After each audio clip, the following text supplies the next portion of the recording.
মামলার তদন্তে অভিযোগের সত্যতা মেলার সঙ্গে সঙ্গেই সাবেক রাষ্ট্রপতি মোহাম্মদ আব্দুল হামিদকে গ্রেপ্তার করা হবে একথা জানান স্বরাষ্ট্র উপদেষ্টা মোহাম্মদ জাহাঙ্গীর আলম চৌধুরী।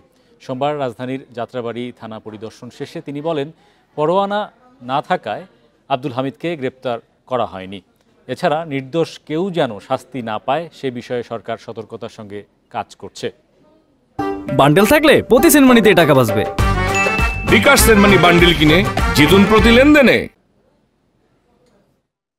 গত 7 মে চিকিৎসা নিতে থাইল্যান্ড যান সাবেক রাষ্ট্রপতি মোহাম্মদ আব্দুল হামিদ। জুলাই হত্যার মামলার আসামি হওয়ার পরও নির্বিঘ্নে দেশ ত্যাগ নিয়ে নানা মহলে তৈরি হয় ক্ষোভ।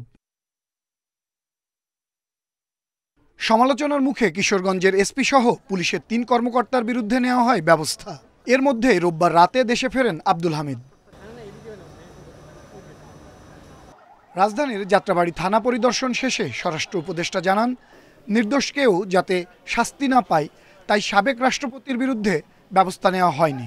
তবে তদন্তে তার বিরুদ্ধে অপরাধের প্রমাণ পেলে ব্যবস্থা নেওয়া হবে। নির্দোষীরা যেন কোনো অবস্থায় সাজা না পায়, এই জন্য আমাদের ইনভেস্টিগেশনটা করতে দেন।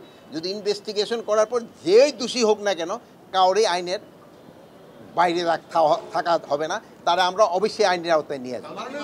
স্বরাষ্ট্র উপদেষ্টা আরও জানান, সাবেক রাষ্ট্রপতির দেশত্যাগের ঘটনায় সংশ্লিষ্ট পুলিশ কর্মকর্তাদের বিরুদ্ধে তদন্ত এখনও শেষ হয়নি। প্রতিবেদন দেখে ব্যবস্থা নেওয়া হবে।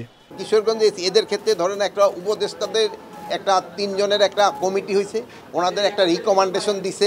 ওই রিকমেন্ডেশনটা পাওয়ার পরে ওনাদের যদি দোষী হয় ওনাদের ব্যবস্থা নেওয়া হবে, যদি দোষী না হয় ওনাদের আবার যার যার জায়গায় ফেরত আসবে। ঈদে সারা দেশের আইন শৃঙ্খলা পরিস্থিতি নিয়ে সন্তুষ্টি প্রকাশ করেন স্বরাষ্ট্র উপদেষ্টা। আনোয়ার সাদাত নূর, ইন্ডিপেন্ডেন্ট নিউজ, ঢাকা।